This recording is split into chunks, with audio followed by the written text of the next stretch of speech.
Hearing Answers on Wind Farm Noise. This podcast is about issues of low-frequency noise and infrasound associated with wind farms.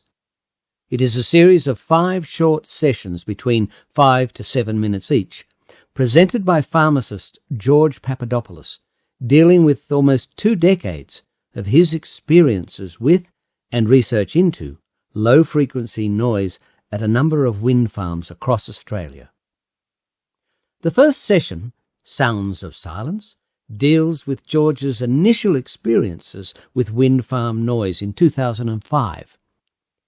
In the second episode, Hearing More, George relates the experience of others with infrasound, especially in the Crookwell area of central New South Wales. In episode 3, The Bigger Picture, George tells of his 10 years as a travelling pharmacist visiting wind farms throughout New South Wales, Victoria and South Australia, hearing people's experiences of wind farm noise. The fourth session, Digging Deeper, discusses research and methodology failings in this important issue. And finally, the last episode, Is Anybody Listening?, deals with matters of mental health linked with wind farm noise around the Canberra area. Anyone dismissing low-frequency noise and infrasound linked to wind farms should listen to this podcast. It poses intelligent questions in a rational approach to a subject sorely needing that sort of approach. My name is George Papadopoulos. I'm a pharmacist and naturopath who works here in Armidale. I'll just quickly outline my experience with low-frequency noise, particularly concerned to the proliferation of wind turbine projects around the region. Back in 2005 or so, was the first in my life that I started hearing these peculiar noises when out in rural areas. I couldn't make sense of them. I was just very, very subtle, just something that just intrigued me. But then in 2009, I noticed the same noise issues in Canberra, my place, the northern suburbs, Kaleen, and it went on every night for weeks, for months. And then in 2010, I decided on moving. I'd already bought my farm out at Yass. We had planted a large number of trees in Olive Grove. And I didn't notice the noise that much there. It was much more quieter. It was still present, but it was nowhere near as creepy or bothering. By the time I moved out, 5 months later, a new set of problems arose. It was no longer these whirling sounds that sounded like as if something was in the air that was moving, that no one else could apparently hear. It was suddenly these buzzing sounds, rumbling sounds. It felt like as if you had Christmas bells everywhere. It came out from the ground. It wasn't obvious where the source was. Initially, I thought I was going mad. Didn't say anything to anyone, kept it quiet. And then by May that year, I had my first shocker of an experience where one night, it was no longer buzzing sounds, it was my whole shed where I was living temporarily was rumbling. Outside, everything was rumbling. I couldn't sleep, couldn't drown it out with any background noise. It was terrifying. Then the following morning, I started making inquiries. A few of my neighbours thought it was the wind turbines down the horizon. I thought they were mad. Couldn't understand how something that I could barely see about 35 kilometres away could possibly cause so much nuisance. So I started tracking the problem and then employed an acoustician to come out and do some noise monitoring. Now, in hindsight, we probably didn't know what we're looking for, so we didn't get the best data or the best equipment for it. But the one thing that was very obvious was that there was a huge variation in low frequency noise at my property between different times of the day. And the other thing the acquisition pointed out to me was that the wind direction was probably the most critical factor in the symptoms I was getting. So the nights that I couldn't sleep, where it felt like as if the back of my head was vibrating, where the shed walls were lightly vibrating and so on, it was either a southerly wind or northerly wind. And in his opinion, that they are the conditions where low frequency noise is amplified as the wind blows through one wind turbine and enters into the other one. Virtually the fact that the wind farm is all north-south. The arrays of wind turbines are mainly north-south in the region. I then took up the issue with the local council. They were very dismissive at first, asked me for my diary records, which I gave them. And after a few months of waiting, they came back with essentially a response from the developer, which denied the wind turbines were working at particular times of the day and so on, which was apparently false according to the wind performance website that was up and running back then, but got nowhere. In the end, I basically decided, well, I can't live in a property, I can't live in a region where I spend on average one night per month, particularly during the winter-spring months, running off in the middle of the night in my car down the highway to escape the low-frequency noise, and then spend the rest of my time trying to come to terms with the fact that my quiet rural property, where I could hear almost nothing back in 2005, is now a place where I'm constantly harassed, annoyed by these rumbling sounds.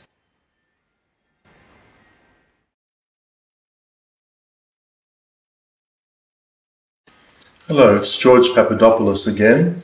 Just wanted to go through my experience of witnessing life around wind farms.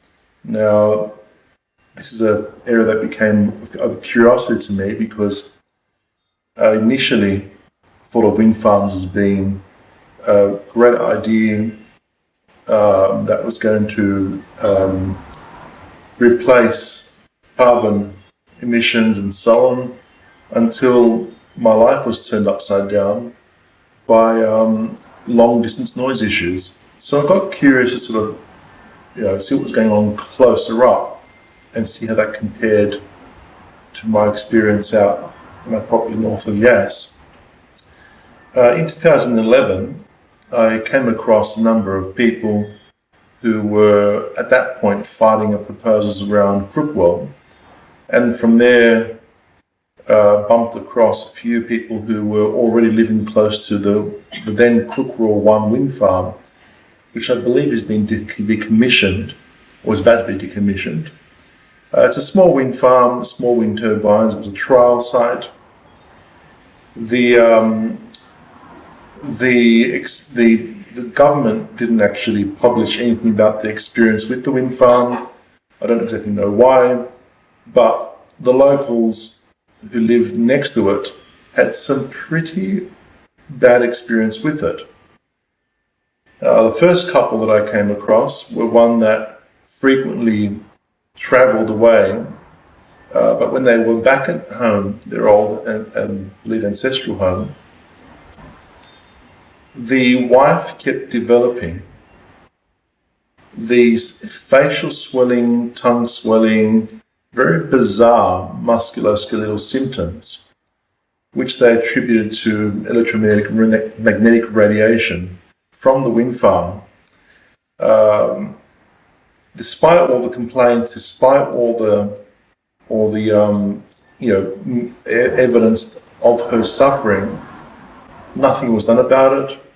It was dismissed. There was no explanations. There was no proper investigation from the government authorities that would have been responsible for this wind farm. What was, however, more concerning to me was going and visiting those who lived much closer to the wind farm and had been there with no option, no choice because of their financial status, because of their age. There were two elderly households. Both of them told me very similar stories. The first lady had been experiencing blood noses for years.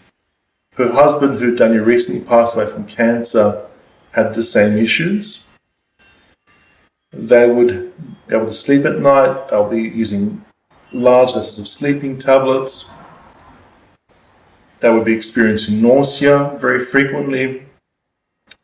And again, despite the complaints about the wind farm, government authority did nothing about it, and the locals started to vilify them and accuse them of being trouble. So one of the particulars that she told me was, no, don't you tell people that this is causing an issue, otherwise the tourists won't come. Don't exactly know how that would affect the tourist industry, but nevertheless, that's the amount of sympathy and support this elderly couple got. When I asked her, why don't you move away?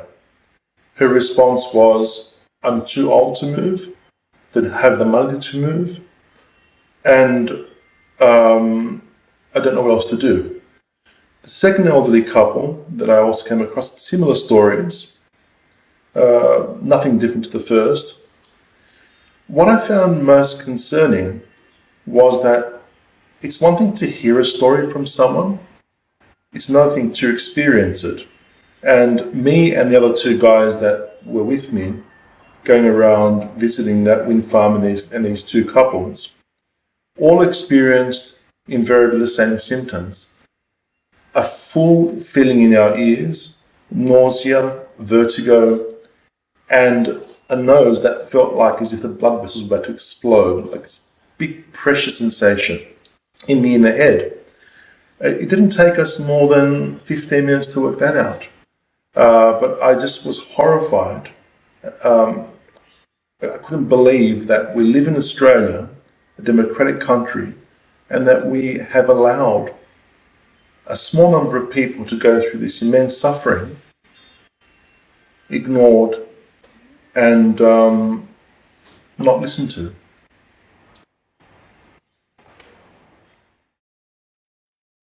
Hello, it's George Papadopoulos again. Just wanted to go through my experience at other wind farms around Victoria and other parts of New South Wales. Between 2005 and 2015, I was a locum pharmacist that travelled around extensively, New South Wales, Victoria and South Australia to work. And at that point, given my personal experience with wind farms, I became acquainted with Sarah Laurie of the Warburg Foundation, and she was curious to see, as a health professional, what could I make of the same observations she made with people who had lived or were still living around wind farms around different parts of Australia. And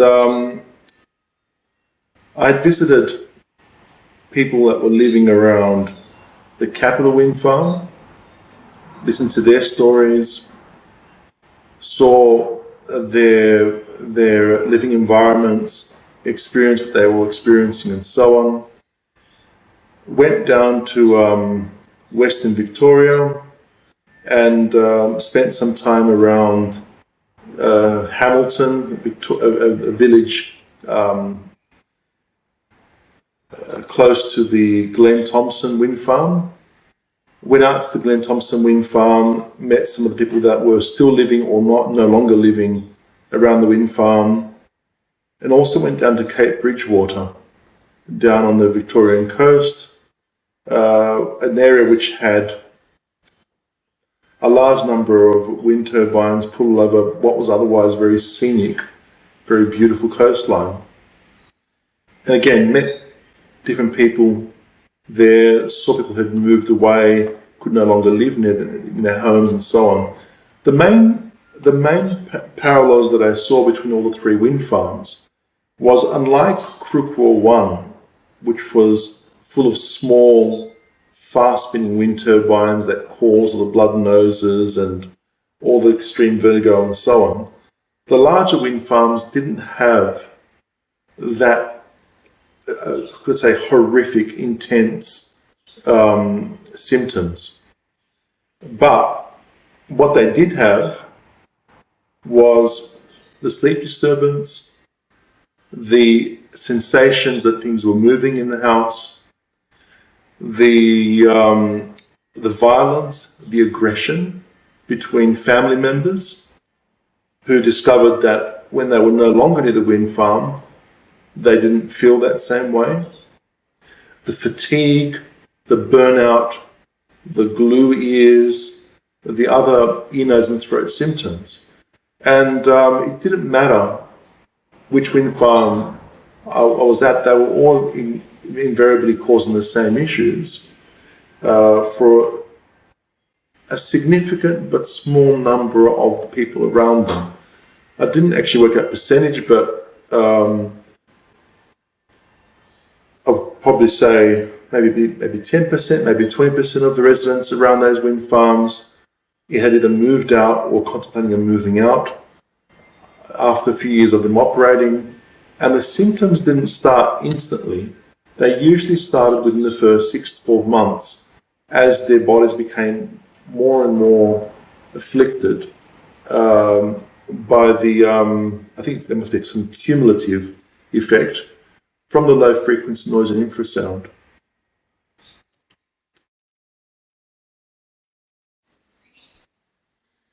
Okay, so on the issue of health and wind farms, first I'd like to say it's an interesting issue because the public tend to sort of think of it as a medical area, a medical question, and have the same expectations that we would have for other medical issues.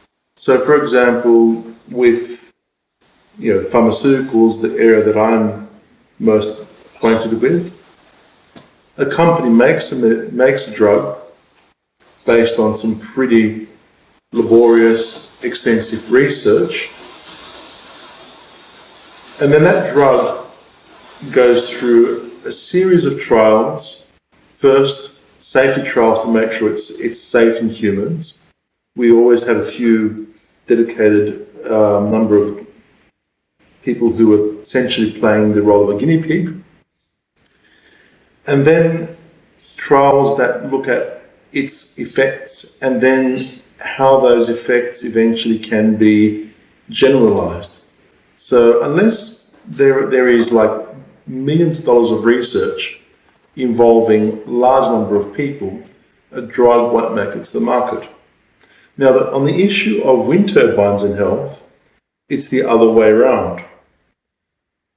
We make the wind turbines, we install them, we tell people there are no known health effects of wind turbines, which means we haven't bothered to do any research and there's no prior experience that proves beyond doubt that wind turbines are harmful, even if there's bucket loads of research that suggests they might be harmful, but we won't worry about it until there's incontrovertible, conclusive proof that they're harmful. And of course, the public's told exactly that. If you read the 2015 NHMRC statement on wind turbines, the conclusion is not that there is research suggesting there's a problem. The conclusion is the research is inconclusive. It doesn't prove there's a problem. So basically, the health authorities, the government authorities, have chosen to take the same path that they take with many other industries. Make the product, market it, unless there are very specific, well-known health concerns, then we assume they're safe for the public, we put them in the market, the problems start, we tell people there's no research to confirm any health effects, the problems continue, people get more and more burnt from that particular product, that particular technology, and then eventually, once the research becomes overwhelming, the public experience becomes very bad, suddenly the lawsuits start and the industry gets sued and destroyed. Now, with regards to wind turbines, I think it's pretty clear that they are the most major emitters of infrasound and low frequency noise, unparalleled by any other industry by orders of magnitude. It can't be compared to aviation, can't be compared to the ocean, can't be compared to mining. Basically, the problems that those industries or those natural phenomena cause lack one thing which the wind turbines have, and that's the impulsive nature, that whoosh, whoosh, whoosh sound that happens about once every second. It's not just simply a sound, it is a force of energy that makes audible noise distorted, moves things, vibrates things, perturbs the inner ear, the outer part of the hearing apparatus of the human ear, which, according to the register of Alex Salt, doesn't produce a noise sensation, but it stimulates the brain to look for something. It's the same thing which we believe causes animals to look out for threats. We don't know whether they hear or don't hear threats, but they do definitely respond to infrasound, do definitely respond to low frequency noise. And the same thing with dogs, where it's frequently observed that when earthquakes occur, dogs go ecstatic and bark. Now, whether they're hearing or they have their nervous system switched on by these pulses of low frequency noise and infrasound, I don't know whether there's any proof of one or the other, but with humans and the experience of humans around wind farms, it all suggests that's the problem. That whether you can hear infrasound, whether you can't hear infrasound or low frequency noise, it will stimulate the ear in the areas that we don't necessarily get noise sensations from. The anxiety, the sleep deprivation issues, the depression, the mental health issues around wind farms that have all been reported appear to stem around that. And we're talking about people who can't see them because they're over the ridge, who have no other reason to feel angry about them, experiencing these symptoms. So when you're told there's no conclusive evidence of any harm from wind turbines, then that's exactly what those words say. That we haven't done the high level of research that we do with pharmaceuticals, that we do with particular medical techniques, to prove beyond doubt there is a problem.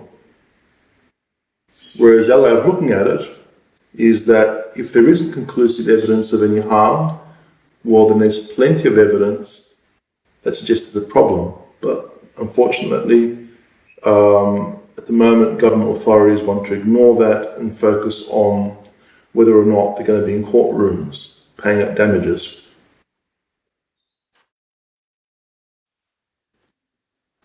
Hello, it's George Papadopoulos. Again, I've been a pharmacist now for over 25 years, and I want to talk about my experience with pharmacy customers and low-frequency noise sensitivity around Canberra once the first set of wind farms went up in the region. Now, personally was affected by it, so it made it very easy for me to understand the problem. The one thing that I didn't know initially was who else was affected by this issue. And so what I did, I spent probably a few months waiting for days when the low frequency noise was bad, when I was worse impacted. And then the following day, I would interview pharmacy customers, just briefly, just how's your day been? Just very curious about how you slept last night, whether you noticed any particular weird sounds and so on.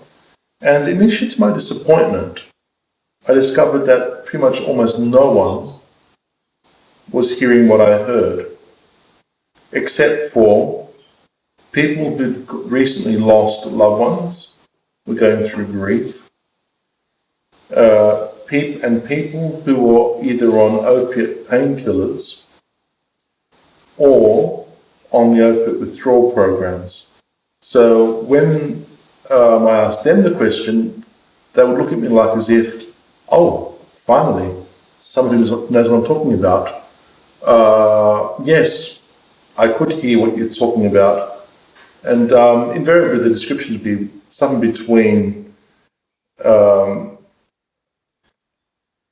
sound that sounded like there was a big roaring lawnmower somewhere out in the distance, or a diesel truck noise somewhere close by, not necessarily outside the house, but some bit further down the road. This went on all night.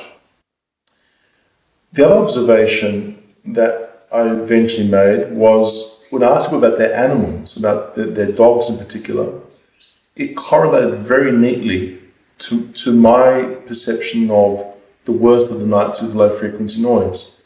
So on the bad nights, people's dogs wouldn't settle down, they'd be restless, they'd be barking all the time, well way beyond sleepy hours for no apparent reason. Now, to cut a long story short, the sad side of the story is that, yes, most humans in society didn't perceive the low frequency noise as I did, but the animals did. The people who are otherwise marginalized, either because of personal illness or because of bad choices in life they're now trying to recover from, were the ones that were perceiving it. And again, why was this the case for? Because it appears that the stress response of humans towards trauma changes the way that their ear perceives sound. And I think humans instinctively, or animals instinctively in general, use low frequency noise as a means of detecting predators or detecting danger. And I think when humans are in the same situation, and for some reason opiates have the same effect, they change the way the ear perceives sound so it focuses more on the low frequency spectrum. Now, sadly, I must say that when you're dealing with those in society who feel already marginalized, they're the ones that are least likely to speak up. And so I couldn't really do anything about it. Couldn't really raise the issue because most of them felt like the only person that knew that they were perceiving, apart from other people on opiates, was myself. The doctors didn't perceive what I perceived. Their family members didn't perceive the same. And so many of them, went quietly suffering. I left the region. I wasn't going to put up with it anymore. But But yeah, that's pretty much summarize my experience with low frequency noise in humans.